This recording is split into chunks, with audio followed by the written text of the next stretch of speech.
مٹی کی محبت میں تم آشفتہ سرونی، وہ قرض اتارے ہیں جو واجب بھی نہیں تھے۔ 16 دسمبر 2014 کو آرمی پبلک اسکول پشاور میں ہونے والا دردناک سانحہ۔ کسی بھی چمن کے گلستان کی رونق پھولوں کی مہک سے ہی ممکن ہے، اس لیے مالی پھولوں کو انتہائی نگہداشت میں فقط اس لیے رکھتا ہے تاکہ گلستان کی رونق ان پھولوں کی مہک سے مہکتی رہے اور گلستان میں آنے والوں کا دل لبھاتی رہے۔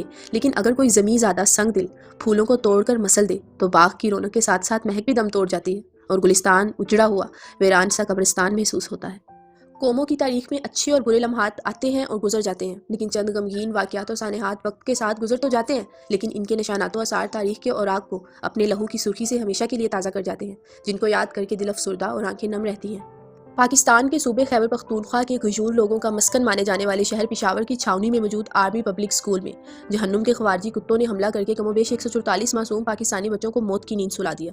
یہ بچے اپنے گلستان کے وہ پھول تھے جو ابھی کھلے بھی نہیں تھے، جن کی مہک محسوس کرنے کی خاطر گلستان کے باسی ابھی ان گنجوں کی نشوونما میں مگن تھے۔ کچھ گنجے تو ابھی پتیوں اور رنگت سے بھی محروم تھے کہ صفاق و سنگ دل درندوں نے ان نازک کلیوں کو مسل کر گلستان کی رونقیں تہ خاک میں ملا دی، جس کے سبب گلستان کے علاوہ ہر کوئی افسردہ و غمگین تھا۔ ان کے غم میں ہر آنکھ اشک بار اور ہر دل اس طرح تڑپ رہا تھا جیسے کسی نے اس گوشت پوشت کے لوتھڑے کو اپنی مٹھی میں لے کر پوری قوت کے ساتھ بھینچ دیا ہو۔ ان معصوم بچوں سے کیا غلطی سرزد ہوئی تھی جو ان کے نازک جسموں میں بے دردی و بے رحمی سے بارود کو اتار دیا گیا؟ ان ننھے فرشتوں نے کسی کا کیا بگاڑا تھا جن کے اڑنے سے پہلے ہی پر کاٹ دیے گئے؟ ماؤں کے یہ لال تو اتنا بھی نہیں جانتے تھے کہ سیاست، دہشت گردی یا سفارتی اختلافات کس چنکنے کا نام ہے جو انہیں سیاسی اور سفارتی مفادات کے لیے منو مٹی تلے پہنچا دیا گیا۔ آخر کس جرم کی سزا ملی ان پھولوں کو جن کی لاشیں دیکھ کر فرشتے بھی رو دیے ہوں گے؟ میں نے وہ وقت گزارا ہے کہ تڑپتی لاشیں، روتا تھا تو میری آنکھوں میں اتر آتی تھی۔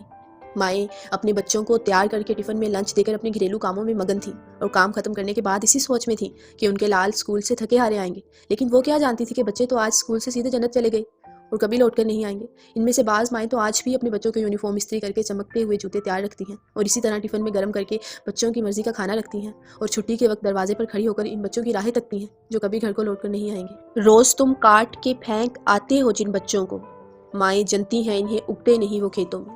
یہ تمام مناظر دیکھ کر، ایسی داستانیں سن کر دل خون کے آنسو روتا ہے اور خاموش ہونا بھول جاتا ہے۔ ہم نے اپنی عظیم دولت اپنے بچے کھوئے ہیں، اپنے جگر کے ٹکڑوں کو خون میں لت پت دیکھا ہے۔ جو مائیں اپنے بچوں کے یونیفارم پر سیاہی کے داغ نہیں لگنے دیتی تھیں، انہوں نے اپنے جگر گوشوں کی وردیوں کو لہولہان دیکھا ہے۔ 2014 16 دسمبر وہ دن تھا جب پھولوں کے جنازے اٹھے تھے۔ کلیوں کو جو تم خونے جگر دے کے چلے ہو، صدیوں تمہیں گلشن کی فضا یاد کرے گی۔